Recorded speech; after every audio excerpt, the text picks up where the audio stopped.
അള്ളാഹുവിൻ്റെ റസൂലിനോടുള്ള നമ്മുടെ മഹബത്ത് നമ്മൾ കാണിക്കേണ്ടതും ചെയ്യേണ്ടതും റസൂൽ സല്ലല്ലാഹു അലൈഹി വസല്ലമയോടുള്ള ഇഷ്ടം അത് പരിഗണിച്ചുകൊണ്ട് റസൂലുള്ളാഹിന്റെ പേരിൽ സ്വലാത്ത് ചൊല്ലുകയും റസൂൽ സല്ലല്ലാഹു അലൈഹി വസല്ലമ പഠിപ്പിച്ച വിധത്തിൽ ജീവിക്കുകയും ചെയ്യുക എന്നതാണ്. സല്ലു കമാ റഅയ്തുമൂനി ഉസല്ലി. റസൂൽ സല്ലല്ലാഹു അലൈഹി വസല്ലമ പറഞ്ഞത്, ഞാൻ എങ്ങനെ നമസ്കരിക്കുന്നത് നിങ്ങൾ കണ്ടുവോ അതുപോലെ നിങ്ങൾ നമസ്കരിക്കണം.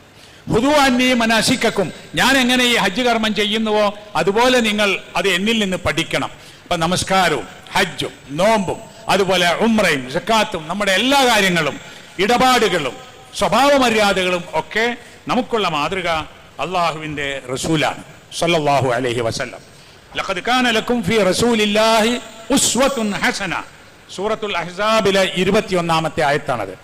ലഖദ് കാന ലക്കും ഫീ റസൂലില്ലാഹ്, അള്ളാഹുവിൻ്റെ റസൂലിൽ നിങ്ങൾക്ക് തീർച്ചയായും ഉണ്ട് ഉസ്വത്തുൻ ഹസന, നല്ല മാതൃകയുണ്ട്.